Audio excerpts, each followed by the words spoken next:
죽기 전에 꼭 해보고 싶은 목록을 적은 것을 버킷리스트라고 합니다.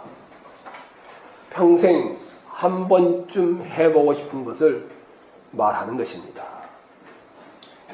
이것이 영화로 나오면서 전 세계에 화제가 되었고, 이제는 그것이 경영하는 데에도 많은 유익을 준다라고 말합니다. 2018년 한국 사람들 버킷리스트 1, 2, 3위가 나왔습니다. 저는 깜짝 놀랐습니다. 1위가 뭔 줄 아십니까? 한국 사람들이 꼭 2018년 동안은 해야 되겠다 했던 1위가 다이어트입니다. 갈수록 비만해지고 있다는 거겠죠. 2위가 공부입니다. 그리고 3위가 여행입니다. 아마 3, 4주 전에 포항 주안교회 배승훈 목사님이 저희 집에 오셔서 함께 머무르면서 지낸 적이 있습니다. 화요일날 오셔서 금요일날 갔으니까 꽤 오래 계셨죠. 한 목사 4년 남았어, 이런 겁니다. 4년만 더 목회를 하고 이제 목회를 정리하고 싶다, 이제 이런 이야기를 하더라고요. 그래서 제가 목사님에게 그냥 그러시냐고 그러고 넘어갔어야 되는데 왜 4년이나 가시냐고, 오늘 그만두시지.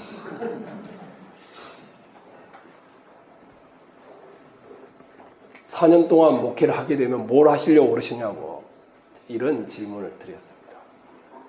이 목사님이 3가지를 꼭 더 해보고 싶다 이러셨어요. 그 첫 번째가 세계의 여러 나라를 여행해보고 싶다. 그래서 태국도 갔다 오시고 캄보디아도 갔다 오시고 아프리카 말레이시아 근처에 있는 어느 섬인데 잘 모르지만 거기도 갔다 오시고 하나님이 창조하신 나라들을 가서 보고 싶다 그러시더라고요. 두 번째는 지금은 매주 목요일날 전도를 한답니다. 근데 이 4년 동안은 화, 목, 금 또는 수요일까지라도 전도를 많이 하고 싶다. 왜 그랬어요? 그랬더니 하나님 앞에 가면 그래야 얼굴을 들 수 있을 것 같다, 이런 이야기를. 세 번째 마지막 하고 싶은 일은 뭡니까? 했는데 은혜와 관련된 책들을 다 읽고 싶다, 그런 이야기를 했습니다. 이 세상에 사람이 태어나 한 번 살다가 죽는 것은 이치이죠. 여러분 앞에 불현듯 이제 얼마 안 있으면 죽어야 한다. 그런데 그때를 알게 됐다. 그러면 지금 여러분은 뭘 하시겠습니까? 인생을 나는 이것을 해보고 마무리하겠다, 또는 나는 이렇게 마무리하고 싶다, 다가온 죽음을 이렇게 맞이하고 싶다, 이런 게 있으신지요? 오이상 목사님이 샘물 호스피스에서 온 잡지를 저에게 주었습니다. 그 잡지를 쭉 읽다 보니까 말기 암 환자들의 버킷리스트 1위가 내가 무엇인지를 조금 알게 되었습니다. 말기 암 환자들의 가장 해보고 싶은 것이 뭔 줄 아십니까? 자기가 살던 집에 가서 밥 한 끼 먹어보고 싶은 것이 그들의 소망입니다. 옆에 있는 분하고 한번 물어보시죠. 당장 죽음이 얼마 안 있으면 온다면 당신은 뭘 하고 싶은지 한번 물어봐 주십시오.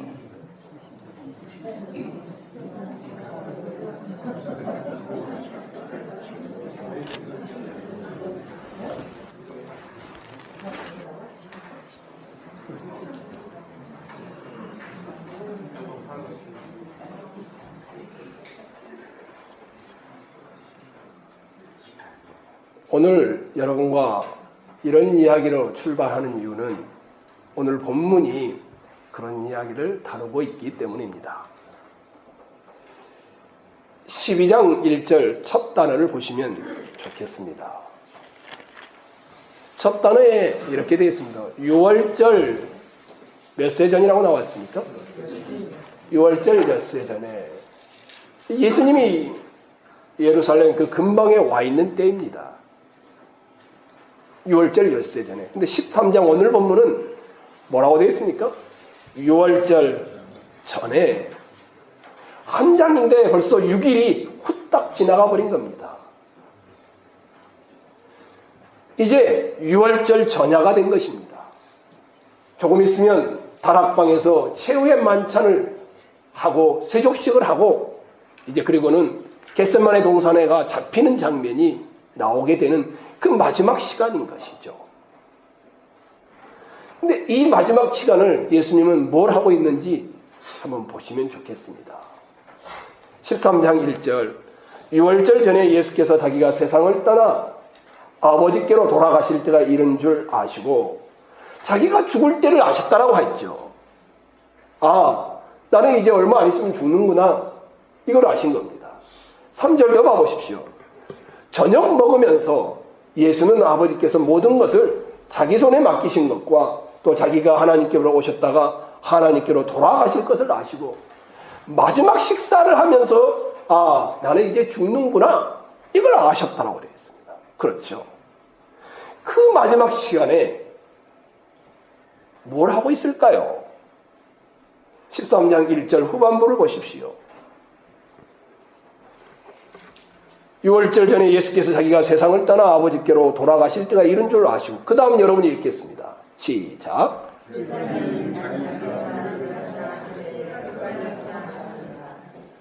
뭐라고 되어 있습니까? 세상에 있는 자기 사람들을 사랑하시되 끝까지 사랑하시니라. 엿새 남은 시간에서 후딱 지나서 이제 얼마 안 있으면 6월절 전야가 되었습니다. 이제 마지막 식사를 하면서도 자기가 죽는다는 사실을 알고 있습니다. 그런데 뭘 하고 계시냐 하면 세상에 있는 자기 사람들을 끝까지 사랑하는 일을 하고 있습니다. 마지막 시간인데 모아둔 재산, 후원받은 재산을 정리한다든지 야, 내가 떠나가면 베드로야, 이렇게 해서 조직을 만들어라 한다든지 아니면 유대인들이 전통적으로 해왔듯이 무덤 자리를 사서 알아본다든지 그러는 게 아닙니다. 아직 나이가 좀 젊으니까 좀 더 살아야 되겠다라고 해서 겟세마네 동산 기도원 같은 곳에 가서 살려달라고 기도하지도 않습니다.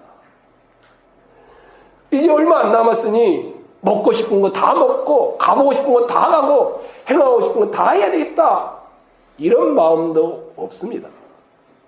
정확하게 세상에 있는 자기 사람들을 사랑하시되 끝까지 사랑하시니라. 이렇게 되어 있습니다. 누구를 사랑했다고요? 자기 사람들입니다. 그러면 이 13장이 말하고 있는 자기 사람들은 누구일까요? 당연히 모든 독자들이 다 이해합니다. 왜냐하면 만찬 자리에 앉아있는 제자들이었기 때문입니다. 제자들은 그럼 어떤 사람들일까요? 제자들은 아주 형편없는 사람들이었습니다. 예를 몇 가지만 들어보겠습니다. 요한복음 입장에 가면 예수님이 오병이의 기적을 일으킵니다. 사람들이 야, 저 사람을 메시아 삼아서 임금 삼아야 되겠다. 그때 예수님이 제자들을 빨리 해서 게네사렛 호숫가를 건너가게 합니다. 근데 그 예수님을 좋아하는 사람들이 예수님 찾다가 없으니까 같이 건너와서 예수님께 나오는데 예수님이 뭐라고 하냐면 너희는 썩을 양식을 위하여 나를 찾는구나. 나는 영원한 양식이다. 이렇게 말하는 사람들이 이해를 못합니다. 조금 있다가는 나는 생명의 떡이니 나를 먹고 마시는 자는 영원히 줄이고 목마르지 아니할 것이다. 다 이런 반응입니다. 조금 더 있다가는 내 혈과 내 피를 먹고 마시지 아니하면 너희는 나와 상관이 없다. 아무도 이해하지 못합니다. 그리고는 그렇게 많이 왔던 제자들이 하나 둘씩 다 떠내려갑니다. 마지막 남은 12제자가 예수님이 물어봅니다. 너희도 갈래? 잘 이해를 못하는 겁니다. 이 정도가 아니었습니다. 요한복음 9장에 가면 송전에 무엇 때문에 올라갔는지 송전에서 나오는데 그 한 귀퉁이에 앞을 보지 못하는 소경이 있는 것이었습니다. 제자들이 갑자기 겉모습을 보고는 물어본다. 선생님, 저 사람은 부모의 죄 때문에 소경이 됐습니까? 아니면 자기 자신의 죄 때문에 소경이 됐습니까? 질문하는 것이 꼭 그 정도 수준이었습니다. 예수님이 말하죠. 부모의 죄도 아니고 자기의 죄도 아니고 하나님의 영광을 드러내기 위해서입니다. 이 정도가 아니었습니다. 이제 엿새전으로 다가왔습니다. 한 알의 밀이 땅에 떨어져 죽지 아니하면 열매를 맺을 수 없단다. 예수님은 자기 자신을 말하는데 제자들은 이해를 하지 못합니다. 이런 제자들이었습니다.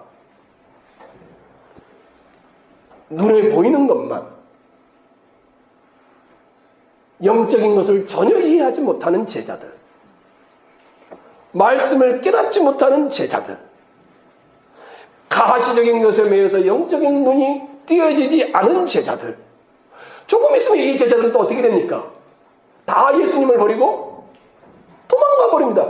그 중에는 아예 옷을 벗은 채로 도망간 제자들도 있었습니다.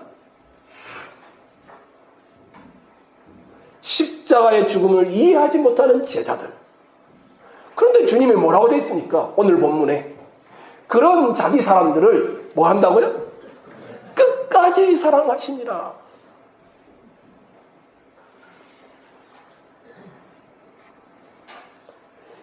이 자기 사람들은, 이 제자들은 오늘날 누구를 가리킬까요?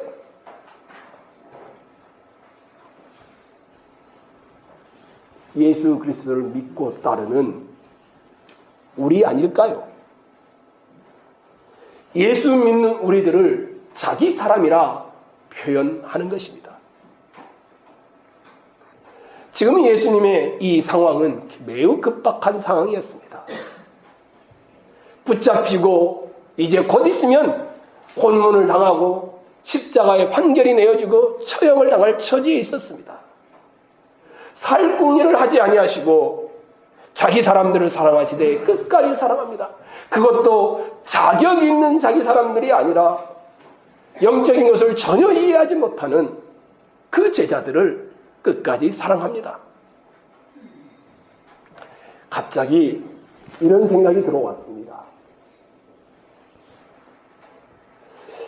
여러분은 여러분 지붕 안에 같이 살고 있는 가족을 끝까지 사랑할 수 있으신가요?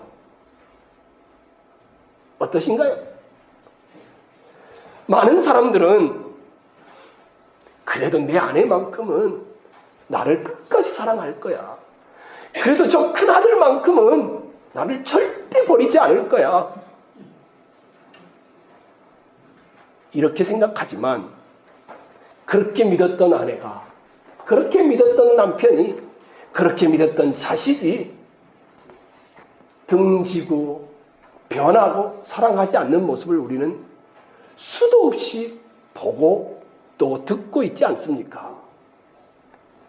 내가 내 사람이라고 생각했던 그 자기 사람이 나중에 보니까 상황과 여건을 벗어나면 언제든지 딴 사람이 되어버리는 것을 보지 않습니까?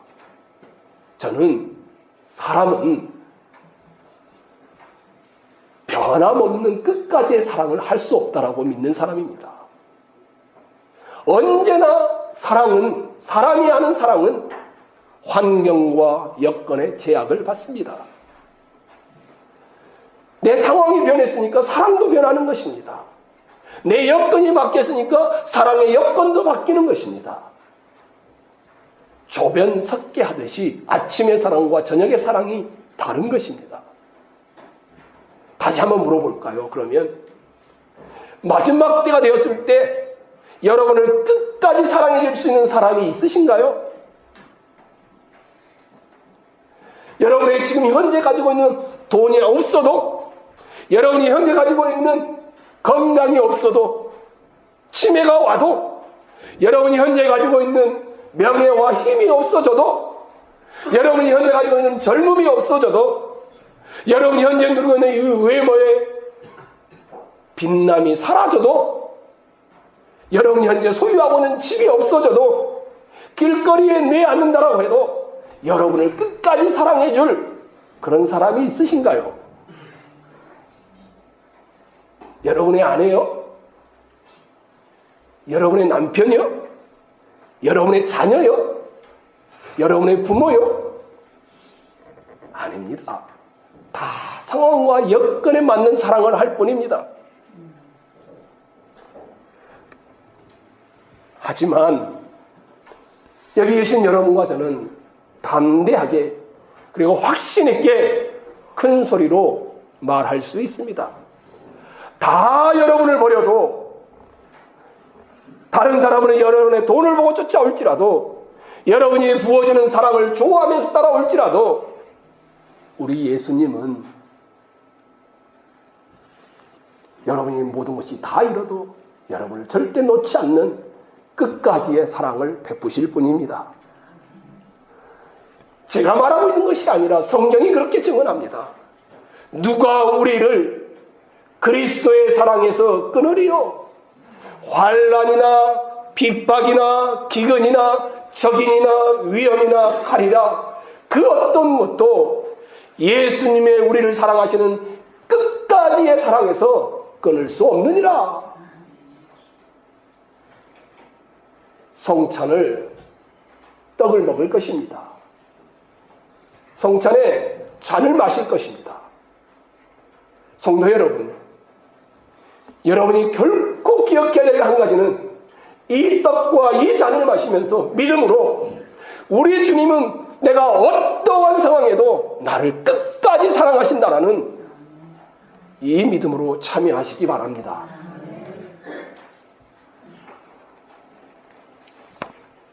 다윗은 얼마나 황홀했는지 이 하나님의 끝까지의 사랑을 알고는 사람이 무엇이기에 주께서 이렇게까지 생각하여 주시며 사람의 아들이 무엇이기에 주께서 이렇게까지 돌보아 주십니까?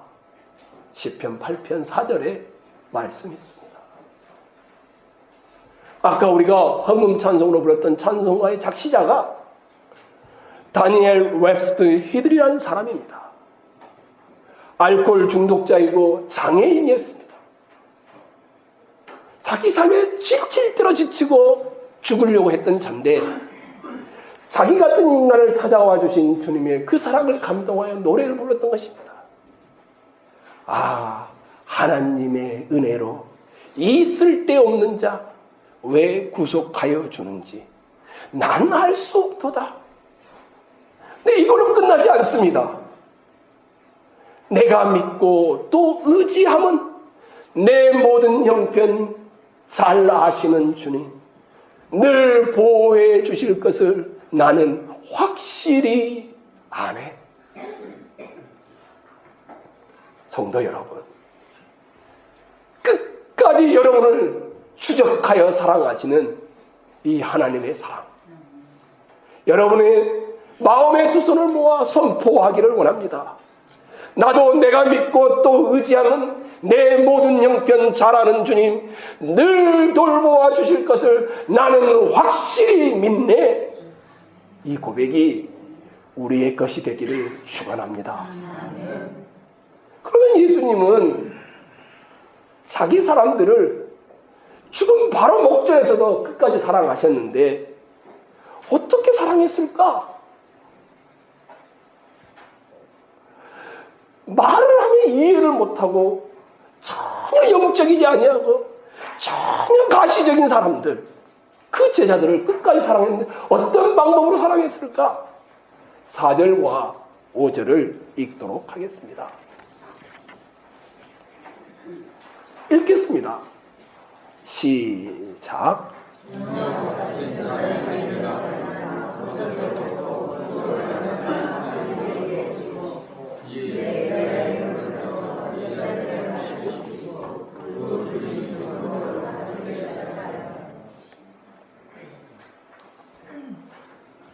식사를 막 하고 있었어요. 자기 사람들을 끝까지 사랑하시는데 이해를 못하고 있는 그 사람, 예수님이 죽는 것도 잘 모르는 그 사람들,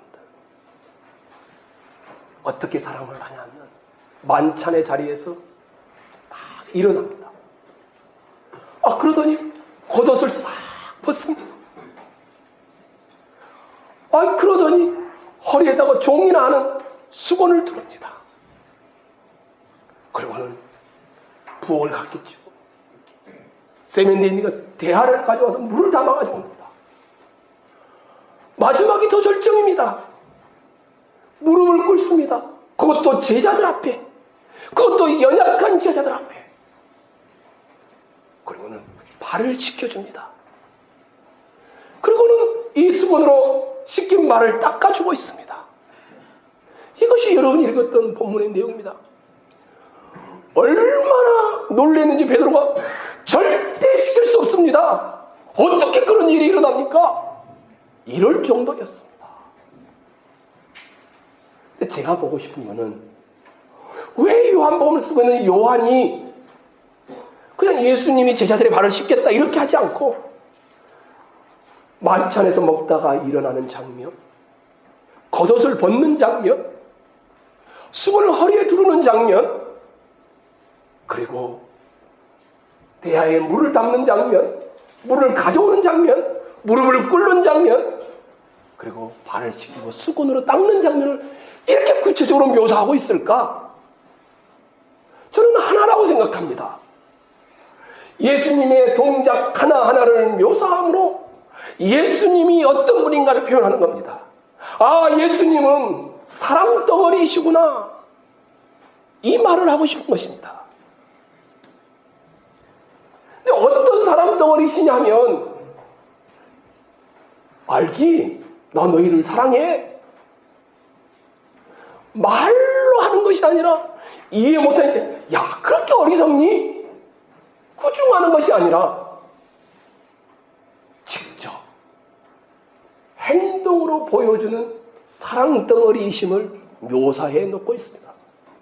끝까지 자기의 사람들을 사랑하시는 방법이 선생이시고 주인이신 분이 잘 이해하지 못하고 알아듣지 못하는 제자들의 발을 씻는 행동의 사랑을 표현하고 있으니까. 그러니까 말이 아닌 사랑의 행동으로 그들을 사랑하는 방법을 보여주고 있는 것이었습니다. 성도 여러분, 우리의 모습과 참 대조되지 않습니까? 살기 위해서라면 사랑도 언제든지 바꾸어버리는 우리들, 죽지 않기 위해서라면 사랑도 포기해버리는 우리들, 성공하기 위해서라면 사랑도 변절해버리는 우리들, 그 알아듣지 못하고 무매한 그 제자들을 말을 알아듣지 못하니 삶으로 사랑을 보여주고 있습니다. 저는 이 본문이 우리에게 이렇게 말하고 있다고 여겨집니다. 저 예수님의 행동 하나하나에 여러분과 저도 조용히 무릎을 꿇었으면 좋겠습니다. 그리고 여러분이 이 떡과 잔을 나눌 때에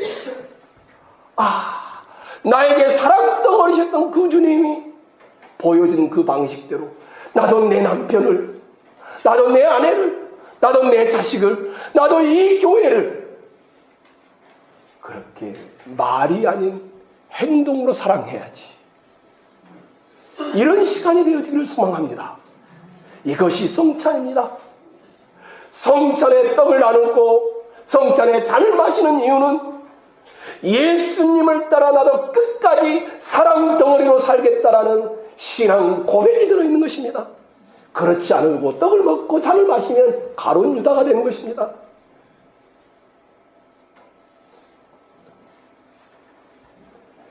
사랑하는 성도 여러분, 믿음으로 떡과 잔을 받으십시오.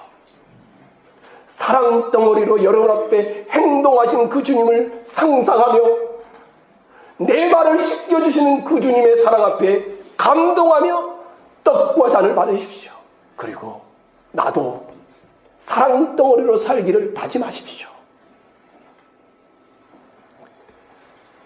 왜 예수님은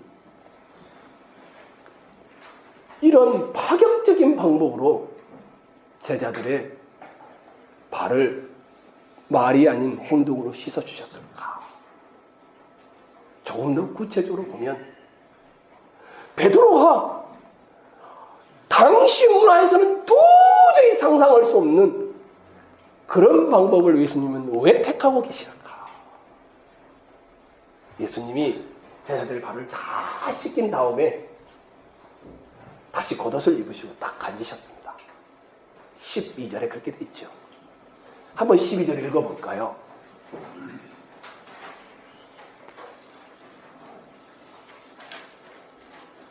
읽겠습니다. 시작.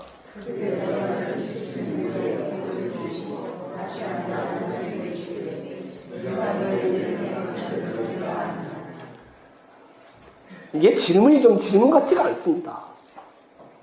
아니, 제자들의 발을 씻기는 장면을 제자들이 모르겠습니까?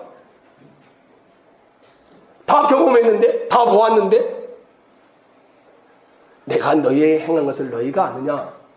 이 말의 의미는 내 행동을 알고 있냐? 이 말이 아니죠. 무슨 말입니까? 내가 왜 이렇게 했는지 아느냐? 이 말이 거죠. 왜 이렇게 했을까? 8절을 한번 보겠습니다. 베드로가 이르되 내 발을 절대로 씻지 못하시리이다. 예수께서 대답하시되 내가 너를 씻어주지 아니하면 내가 나와 상관이 없느니라. 무슨 말입니까? 관계가 없다라는 겁니다. 예수님이 제자들의 발을 씻겨준 이유는 뭡니까? 그러면 관계를 밀접하게 맺기 위해서입니다. 이미 그 전에도 예수님은 관계를 맺어왔는데 제자들의 발을 씻기면서 관계를 맺습니다. 어떤 관계를 맺기를 원하십니까? 야! 그 당시 사회에서는 이해할 수 없는 관계를 맺기를 원하시는 겁니다. 그 당시 사회는 뭡니까? 스승이 제자의 발을 씻습니까? 아닙니다. 발을 씻는 종은 종들의 계급 중에서도 가장 하급입니다. 이렇게 말하고 있는 것입니다.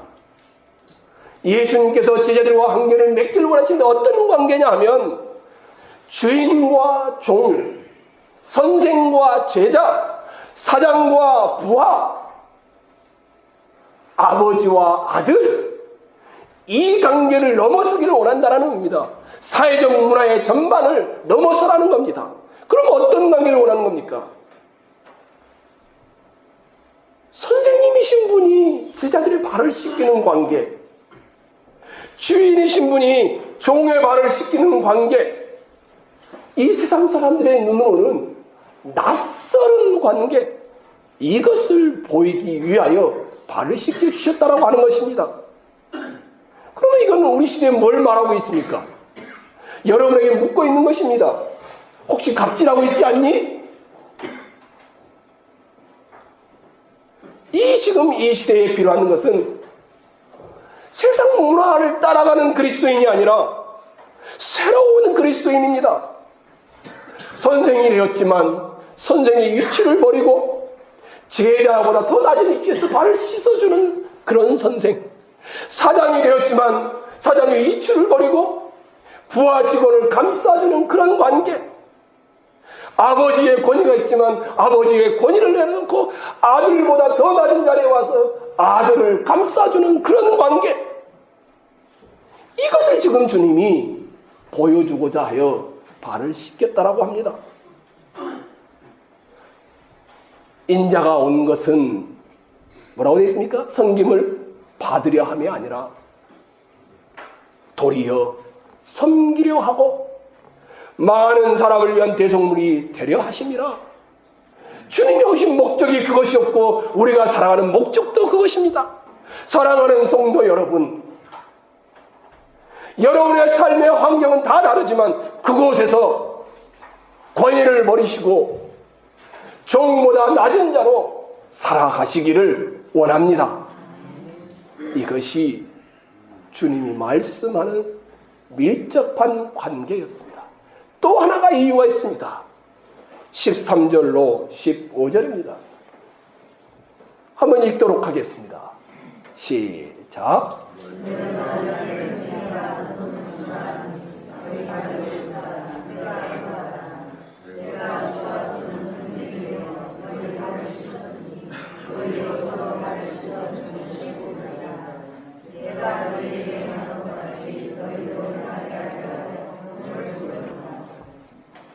또 다른 이유는 뭡니까? 또 다른 이유는 뭡니까? 서로 뭘 하라고요? 발을 씻어주라는 겁니다. 서로는 누구를 말할까요? 교회 제자들의 공동체였습니다. 새로운 이스라엘의 공동체였습니다. 서로라는 말 안에는 뭐가 들어있을까요? 나는 목사니까 당신들이 내 발을 씻어야 됩니다. 이게 아니라는 것이죠. 동등함이 들어있습니다. 서로. 주님이 했던 것을 본받아 서로 발을 씻어주는 교회 공동체를 만들라는 것이 기독교의 본질이라는 것입니다. 우리는 어떻습니까? 하나님과 나와의 관계만 좋으면 짱이지. 예수 그리스도와의 관계만 잘하면 된다고 생각하지 옆에 지체들과 함께 공동체를 만들어가는 생각을 하지 않습니다. 적당한 선을 긋지요. 우리는 하나님과의 관계가 잘 되는 만큼 지체들과 함께하는 일을 헌신하셔야 합니다. 서로라는 것은 그래서 기독교의 진수를 보여주는 단어입니다. 여러분의 개인의 일보다 서로의 일이 더 앞서야 한다는 것입니다. 우리는 반대죠. 교회 안에 한번 봐보십시오. 더럽고 상태나고 냄새 난다는 이야기는 수도 없이 들려오지만 목사님, 어떤 형제의 더러운 발을, 더러운 죄를 씻고 감싸주고 싸매어 주었어요. 이런 말은 들려오지 않습니다. 목사님, 저 사람 좀 보세요. 얼마나 더러워요. 수군대는 말은 들려오는데 저 힘든 사람이 있는데 누군가가 저 발을 씻어줬대요. 저 더러운 냄새나는 말을 무시하지 않고 가서 닦아주셨대요. 이런 이야기는 들려오지 않습니다. 오죽했으면 우리 여인성 목사님이 노인대학 여행을 편성하는데 목사님, 이 권사님과 이 권사님은 한 차에 태우면 안 돼요. 싸운대요.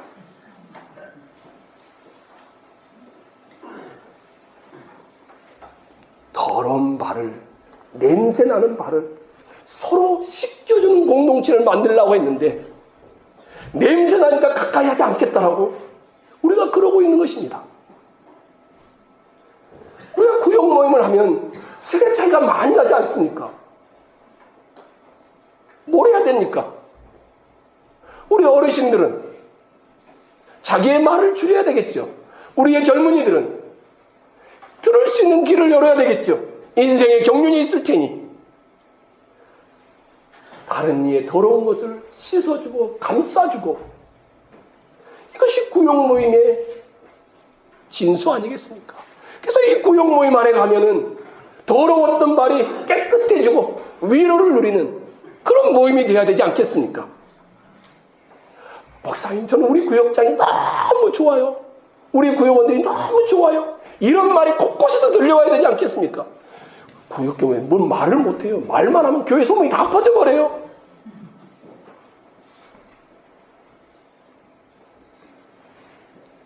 바라고 소원합니다. 이 떡과 잔을 나누는데 참여하십니다. 서로 발을 씻겨주는 여러분이 되시기 바랍니다.